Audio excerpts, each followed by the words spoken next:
Moin, liebe Freunde des CNC-Fräsens. In diesem Video zeige ich euch, wie ihr eure eigene Maschine in die Simulation von Fusion einbauen könnt. Viel Spaß bei diesem Video. Für die Simulation der Maschine braucht man erstmal ein 3D-Modell. Ich habe jetzt meine Zeichnung in Fusion von meiner Fräsmaschine einmal kopiert. Müsst ein bisschen aufpassen, beim einfachen Kopieren wenn ihr Änderungen in der Kopie macht, wird sich das auswirken auf das Original.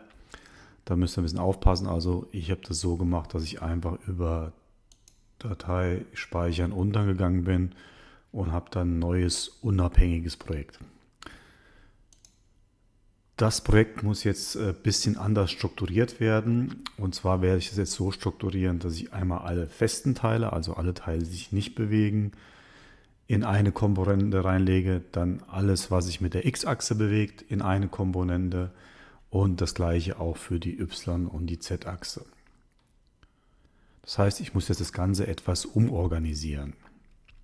Dazu fange ich mal an mit einer neuen Komponente. Kann ich jetzt statisch oder fest oder wie auch immer nennen. Ich nenne sie mal fest.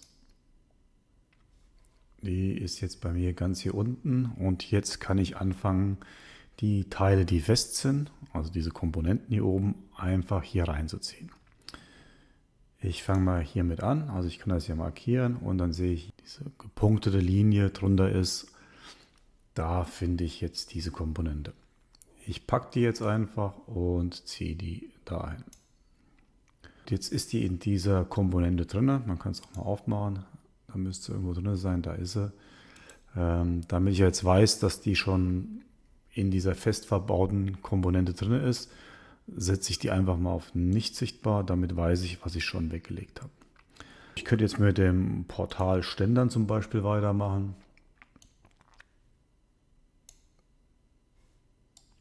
Ja, und ich mache das jetzt mal nacheinander und würde das dann in Zeitraffer durchlaufen lassen.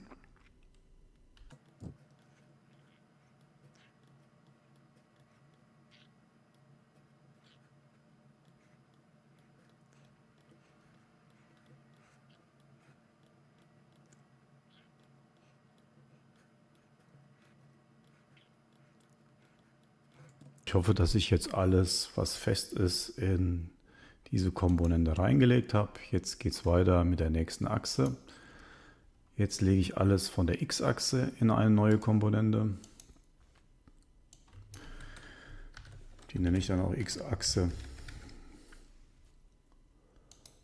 Bei mir ist die X-Achse diese Achse hier, die in diese Richtung fährt. Es kommt immer darauf an, wie man vor der Maschine steht. Ich stehe meistens so vor der Maschine. Wenn man dann die rechte Hand ausspreizt und der Daumen nach rechts guckt, das wäre dann die Richtung meiner X-Achse. Also das muss ich jetzt alles in die X-Achse ziehen. Ja, das sollte man auch X-Achse nennen. Ich habe es anscheinend A-Achse genannt. So, nochmal der Tisch kommt rein. Auch hier mache ich es wieder so, dass ich es ausblende. Die Schraubstöcke kommen rein. Ja, und das müsste das von der X-Achse gewesen sein. Jetzt lege ich eine neue Komponente an für die Y-Achse.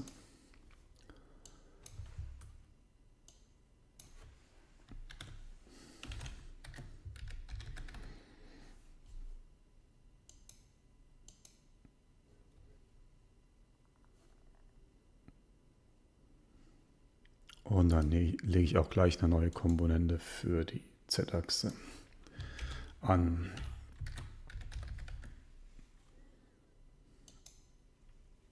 Mach vielleicht mit der Z-Achse weiter, weil das sind jetzt gar nicht so viele Bauteile. Da wäre es einmal die Spindel.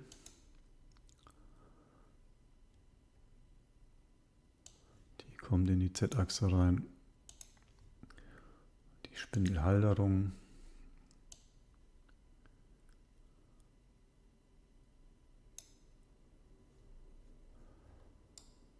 Dann habe ich noch die Platte.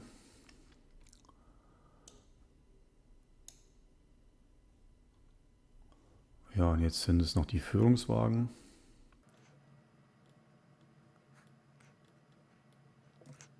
Dann noch die Mutter der Kugelumlaufspindel.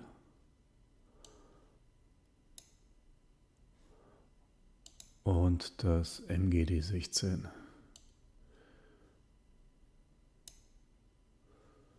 So, das ist jetzt alles, was in der Z-Achse sich bewegt. Und das, was jetzt noch über ist, das kommt dann in die Y-Achse.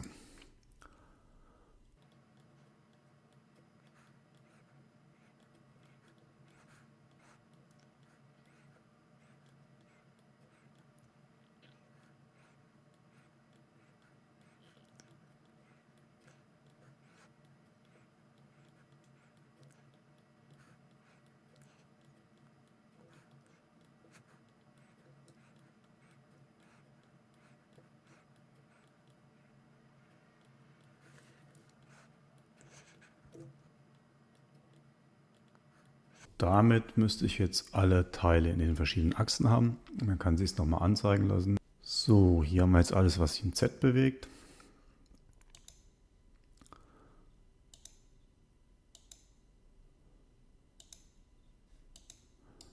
Das müsste jetzt alles sein, was sich in der Y-Achse bewegt.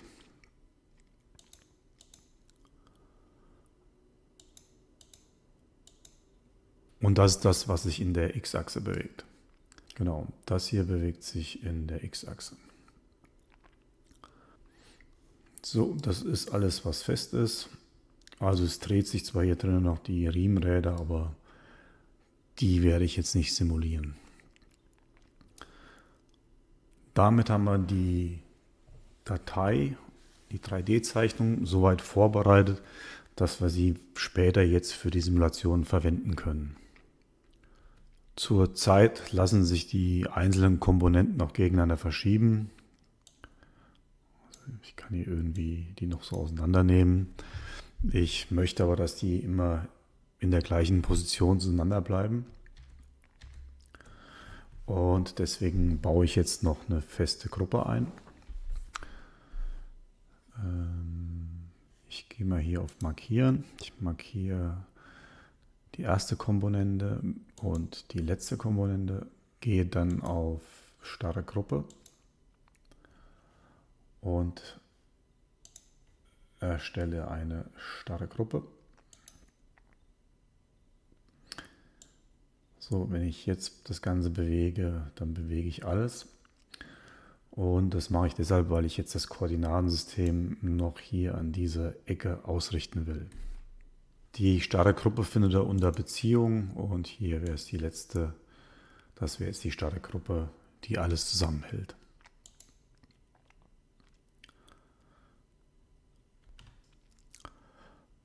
Bei mir passt das Koordinatensystem jetzt noch nicht richtig, weil die X-Achse, das wäre diese rote Linie. Bei mir läuft die X-Achse aber nach da, also müsste ich jetzt noch mal eine Komponente drehen. Ich gucke mal von oben drauf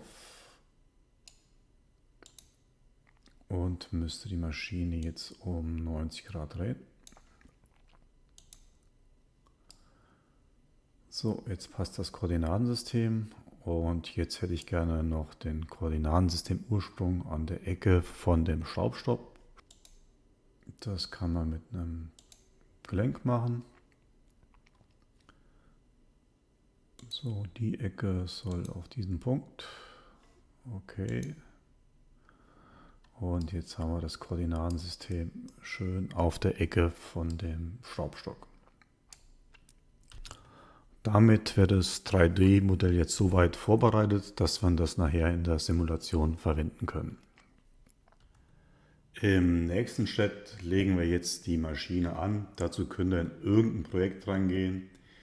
Ihr müsst in die Fertigung gehen. Dann findet ihr unter Dienstprogramm hier diese Maschinenbibliothek. Und da gibt es jetzt verschiedene Bereiche, wo wir speichern können. Ich gehe mal in den lokalen Bereich rein. Ihr seht, bei mir ist jetzt im Moment da keine Maschine. Bei Fusions sind schon einige Maschinen dabei, die man so nehmen kann, die schon komplett fertig sind. Aber ich will hier heute mal meine Maschine komplett von Anfang an aufbauen. Das heißt, ich gehe hier einfach auf das Plus. Ich will fräsen. Es geht auf dem anderen Monitor auf das Fenster. Hier mache ich jetzt eine Beschreibung rein. Jetzt vielleicht mal einfach für YouTube. Das Modell festlegen. Das ist eine Dreiachsmaschine. Bei den Funktionen haben wir das Fräsen. Ich habe keinen Werkzeugwechsler. Anzahl der Werkzeuge sind, glaube ich, in meiner Simsen C200, ist aber jetzt an der Stelle eigentlich auch egal. Da muss man auch nicht viel einstellen. Wo es jetzt ein bisschen genauer, wo man ein bisschen genauer aufpassen muss, das ist jetzt die Kinematik. Und bei der Kinematik müsste einige Sachen einstellen. Zum einen, was ist fest, also was bewegt sich nicht, das Maschinengestell zum Beispiel. Dazu könnt ihr auf das Plus gehen. Statische Bauteile, die brauchen wir auf jeden Fall einmal. Und jetzt muss man das richtig ordnen. Also bei mir ist es so, die X-Achse, da verfährt hier der Tisch. Da ist auch sonst nichts, den Table können wir gleich draufziehen, der kommt hier drunter. Und dann habe ich die Y-Achse und auf meiner Y-Achse läuft natürlich die Z-Achse, also die ist der untergeordnet. Das heißt, wenn sich die Y-Achse bewegt, bewegt sich die Z-Achse natürlich seitlich auch mit. Natürlich nicht hoch und runter, aber sie bewegt sich seitlich mit.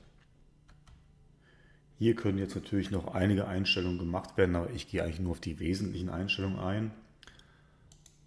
Bei dem Kopf sollte man vielleicht noch beachten, was man an Kühlung hat. Also ich habe keine Flutkühlung, Sprühnebel, Minimalmengenschmierung habe ich aber. So, Postprozessor, da wähle ich einfach einen aus, also meinen Postprozessor. Und mehr muss ich in dem Reiter auch nicht machen. Zusätzliche Einstellungen, ja, da kann man auch die Zeiten eingeben, die dann bei der Berechnung berücksichtigt werden, ist aber eigentlich auch uninteressant. Interessant wird es jetzt wieder beim Modell. Also jetzt nehme ich das Modell, was ich eben zusammengestellt habe.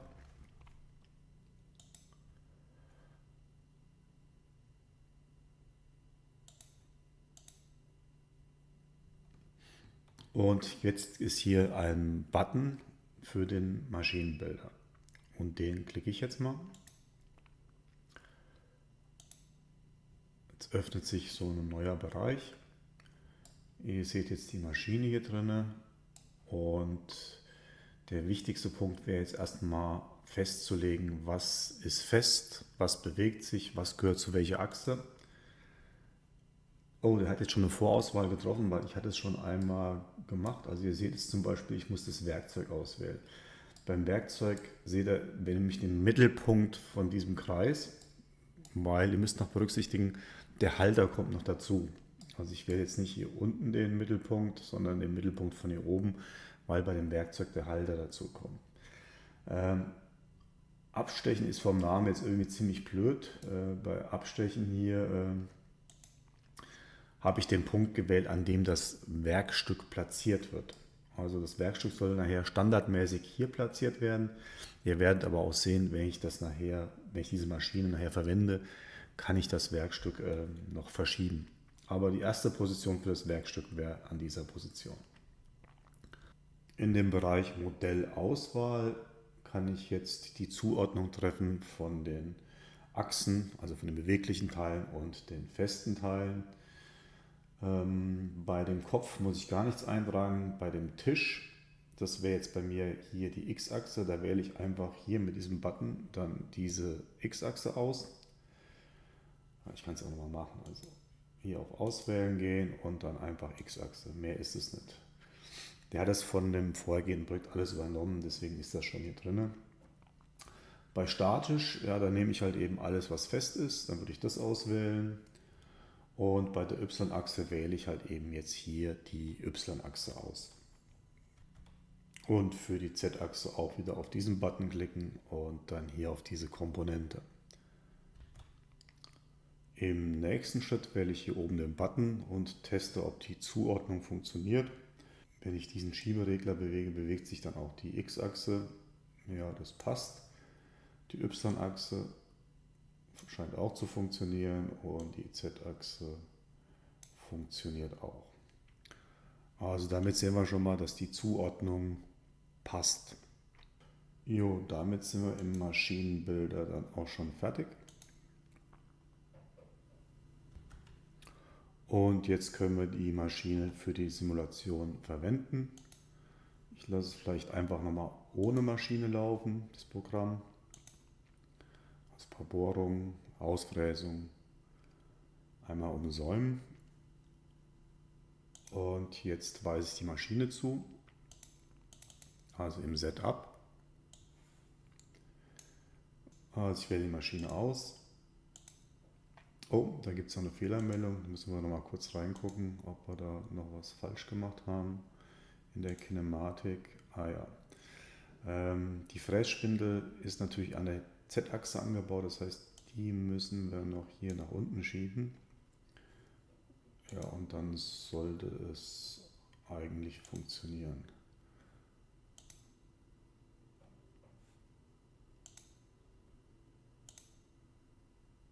Ja, jetzt funktioniert es. Jetzt gucken wir uns das Ganze mal an. Also das Bauteil ist eingelegt. Und jetzt könnte ich die Simulation mal laufen lassen.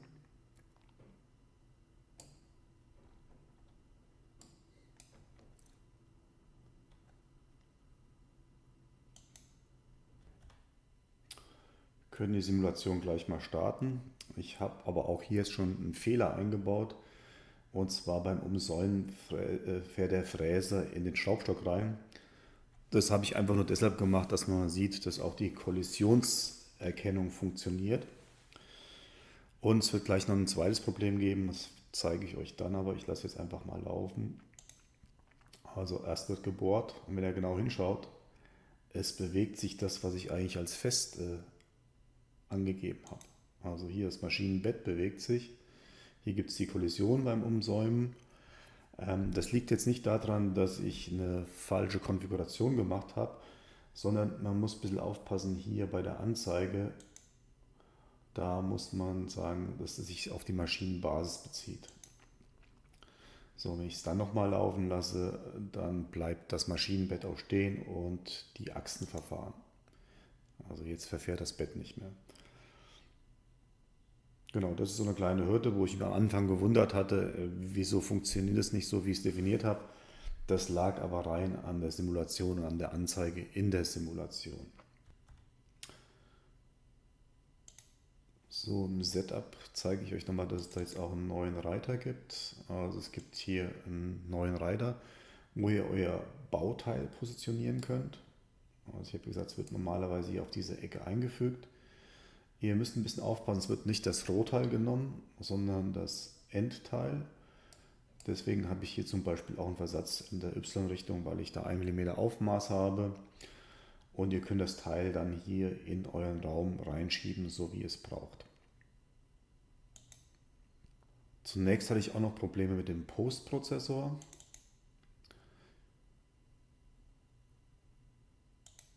Ich gehe jetzt nochmal in die Maschine rein und da seht ihr den Postprozessor. Und Fusion hat gesagt, nee, mit dem Postprozessor mache ich keine Simulation und da musste ich noch eine Zeile einfügen. Ich zeige euch das mal hier, das war relativ weit vorne. Genau, das war die Originalzeile in meinem Postprozessor und ich musste ihn um das hier hinten noch erweitern, damit die Simulation überhaupt gestartet ist. Also wenn er bei euch sagt, dass der Postprozessor für die Simulation nicht geeignet ist, kann es daran liegen, dass diese Zeile fehlt. Die andere Zeile, die Originalzeile, habe ich auskommentiert.